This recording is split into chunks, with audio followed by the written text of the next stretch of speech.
अस्सलामुअलैकुम। बच्चों के पाँवों की मालिश किस तरह से करें कि बच्चा जल्दी चलना शुरू कर दे, बच्चा जल्दी खड़ा होना शुरू कर दे, बच्चा जल्दी स्क्रॉलिंग करना शुरू कर दे, बच्चा जल्दी बैठना शुरू कर दे।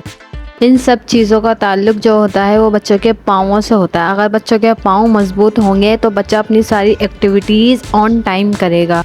तो बच्चों के पाँवों को किस तरह से मजबूत कर सकते हैं, बच्चों के पाँवों के जो जॉइंट होते हैं, जोड़ होते हैं, उनको किस तरह से मजबूत बना सकते हैं, कौन सी ऐसी मालिश हो कि बच्चा सारी एक्टिविटीज़ ऑन टाइम करे। तो आज मालिश के ऐसे स्टेप लेके आई हूँ मैं पाँवों के, जिसको करने से आपका बच्चा जल्दी सारी एक्टिविटीज़ ऑन टाइम करना शुरू कर देगा।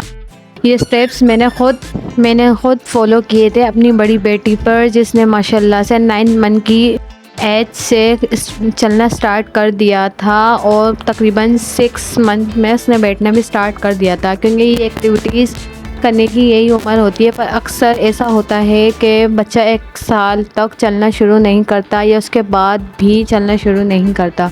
तो बच्चों के पाँवों की कमज़ोरी की वजह से होता है। यहाँ पर मेरा बेटा 7 मंथ में है, अब मैंने इसकी मालिश स्टार्ट कर दी है। अब ये माशाल्लाह से काफ़ी हद तक इसने बैठना तो पहले ही स्टार्ट कर दिया था, अब ये इसने चीज़ें पकड़ के भी खड़ा हो जाता है। तो मालिश के कुछ ऐसे ही स्टेप हैं जिसको मैंने फॉलो किए थे और आप भी कर सकते हैं, इससे आपको भी बहुत ज़्यादा फ़ायदा होगा। बस आपने बच्चों की जो मालिश करनी है वो पाँवों की बहुत ज़्यादा ध्यान से करनी है और बहुत ज़्यादा आराम से करनी है, ताकि बच्चा इरिटेट ना हो, बच्चा आराम से करवा सके। आप वीडियो में देख सकते हैं कि मैं किस तरह से बच्चों की मालिश कर रही हूँ। जो बच्चों के जॉइंट होते हैं इस पर बच्चों ज़्यादा फोकस करना होता है, क्योंकि जॉइंट से ही, अगर बच्चों के जॉइंट मजबूत होंगे तो बच्चा अपनी एक्टिविटीज़ भी ऑन टाइम करेगा, और वो जॉइंट मजबूत होंगे तो बच्चा भी हेल्दी फील करेगा।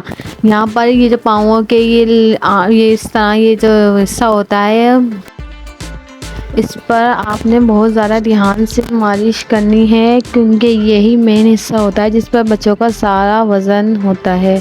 यहाँ पर अच्छे से आपने मालिश करनी है। जो पैरों की मालिश का स्टेप होता है वो डाउन टू अप पोजीशन में होता है, नीचे से ऊपर की तरफ मालिश करनी होती है पैरों के, और स्ट्रेट करके करनी होती है।